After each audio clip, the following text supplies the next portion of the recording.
Hi అండి. అందరికీ good morning అండి.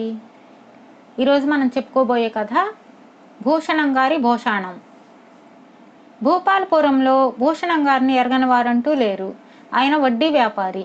ఊళ్ళో ఎవరింట్లో శుభం జరిగినా, అనుకోని కష్టం వచ్చినా భూషణాన్ని ఆశ్రయించక తప్పదు. వచ్చిన వాళ్ళ అవసరాన్ని బట్టి వడ్డీ శాతం పెంచే ఆయన్ను చాటుమాటుగా ఊళ్ళో వాళ్ళంతా బాగా తిట్టుకునేవారు. ఆయన ఇంట్లో తాతల కాలం నాటి పెద్ద భోషాణం ఉన్నది. దాని తాళం చెవి ఎల్లవేళలా భూషణం మొలతాడులో వేళ్లాడుతూ ఉంటుంది.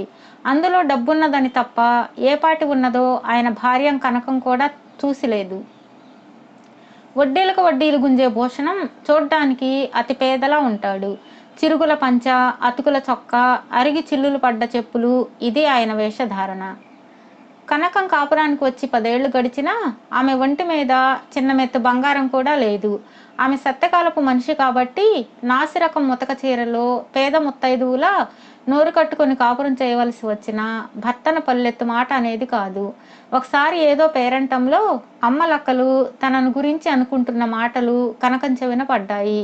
ఓ పిల్ల జల్లా లేరు, అయినా కడుపు కట్టుకొని మరీ దాస్తారు. ఈ కనకం మెడలో అరిగిపోయిన మంగళసూత్రం తప్పించి మరేముంది అంటూ కరణం గారి భార్య నలుగురిలో ఈసడిస్తూ మాట్లాడింది. ఆ మాటలకు మునసబు భార్య పకపకమంటూ నవ్వి, వాళ్ళింట్లో తాత ముత్తాతల నాటి పెద్ద భోషాణం ఒకటి ఉందట. మా అత్తగారి వయసు వాళ్లకు చాలా మందికి తెలుసు. దాని తాళం చెవిని ఆ భూషణం ఎప్పుడూ మొలతాడుకు వేలాడ తీసుకుని ఉంటాడు. అంటే వడ్డీల మీద వచ్చే డబ్బు, ఇతరత్రా సంపాదన అంతా ఆ భూషాణంలో దాస్తాడన్నమాట అన్నది. ఆ మాటలు విన్న కనకానికి ఎంతో అవమానంగా అనిపించాయి. ఆ రాత్రి ఆమె అన్నం ముట్టకుండా భూషణంతో, ఈ క్షణంలో నాకు భూషాణం తాళం తీసి లోపల ఎంత డబ్బున్నదో చూపించకపోతే ఈ రాత్రికి రాత్రే ఏ నుయ్యో గొయ్యో చూసుకుంటాను అన్నది. ఆమె అన్నంత పని చేస్తుందని హడలిపోయిన భూషణం, సరే అలాగే చూద్దువు కానీ ఆ చూసిందేమిటో అప్పటికప్పుడే మర్చిపోవాలి అంటూ భూషాణం మూత తెరిచాడు. కనకం కళ్ళు చెదిరిపోయాయి. భూషాణం సగం వరకు కళ్ళు మిరుమిట్లు కొలుపుతూ బంగారు కాసులున్నాయి. వాటిని చూస్తూనే కనకం పట్టరాని గోపంతో, ఇంత బంగారం భూషాణంలో పెట్టుకుని నన్ను దిష్టి బొమ్మలా వీధిలోకి పంపిస్తావా? పైగా పండగ రోజుల్లో కూడా పచ్చడి మెతుకులే తినిపిస్తావా అన్నది. ఓసి వెర్రిదానా, అంత పెద్దగా మాట్లాడకు. ఇదంతా ఎవరి కోసం అనుకున్నావు? భూషాణంలో మిగిలి ఉన్న సగం నిండగానే మనం దాన్ని తీసుకుని పట్నం వెళ్ళిపోదాం. నేను సముద్ర వ్యాపారం మొదలు పెడతాను. ఆ పైన నీ ఒళ్ళంతా బంగారమే అన్నాడు భూషణం పట్టరాని సంతోషంతో పెద్దగా నవ్వుతూ. అయితే మరి ఈ భూషణం నిండేదెప్పుడు అన్నది కనకం అనుమానంగా. అంతా ఆ పైవాడి దయ.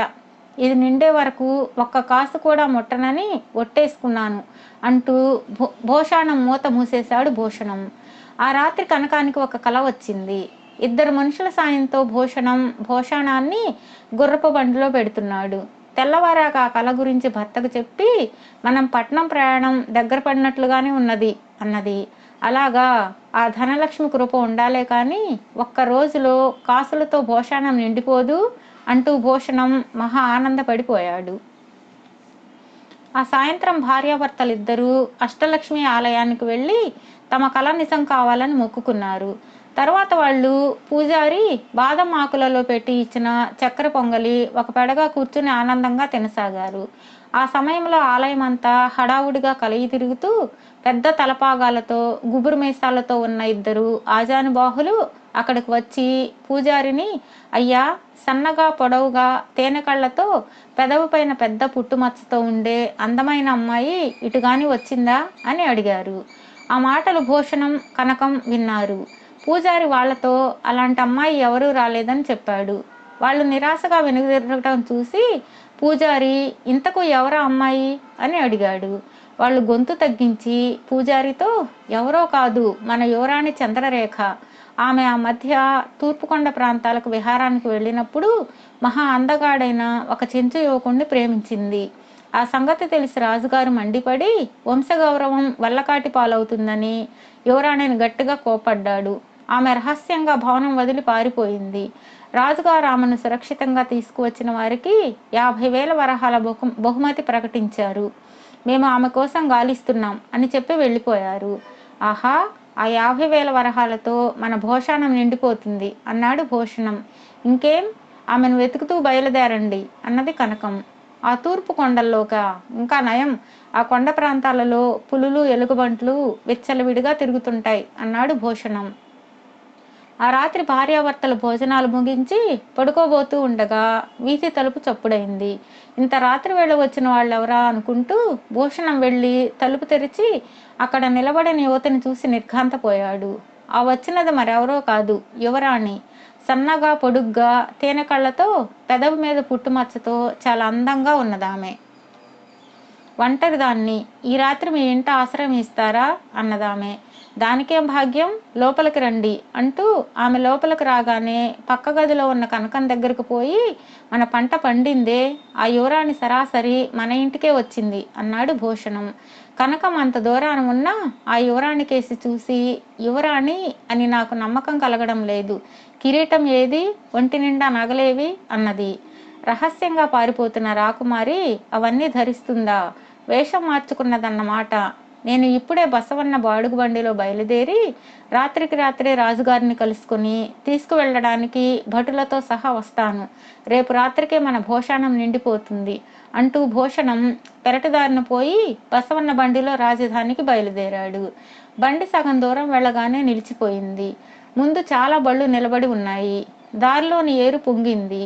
బసవన్న ముందుకు వెళ్ళి చూసి వచ్చి, తెల్లవారేలోగా ఏరు తీసే సూచనలు లేవు, రాత్రికి ఇక్కడే మనకు జాగరణ తప్పదు అన్నాడు. ఇది విన్న భూషణానికి నెత్తి మీద పిడుగుపడినట్లయింది. తెల్లవారేలోగా ఇల్లు చేరకపోతే యువరాణి ఇంట్లోంచి బయటపడుతుంది. తను వెంటనే వెళ్ళి ఆమె నిద్రిస్తున్న గదికి బయట నుంచి గడియ పెట్టాలి. ఆ తర్వాత నిదానంగా వెళ్ళి రాజుగారిని దర్శించవచ్చు. ఇలా ఆలోచించిన భూషణం బండిని వెనక్కి తిప్పించి ఇల్లు చేరేసరికి వీధి తలుపు బార్లా తెరిచి ఉన్నది. ఇది చూసి నిర్ఘాంతపోయి పరుగు పరుగున ఇంట్లోకి పోయేసరికి ఒక గదికి బయట గడిపెట్టి ఉన్నది. లోపల నుంచి కనకం కేకలు పెడుతూ తలుపులు బాదుతున్నది. భూషణం తలుపు గడియ తీశాడు. కనకం ఆయాసపడుతూ బయటకు వచ్చింది. ఏం జరిగింది, యువరాణి ఎక్కడా అని అడిగాడు భూషణం ఆదుర్దాగా. అది యువరాణి కాదు, దొంగల రాణి.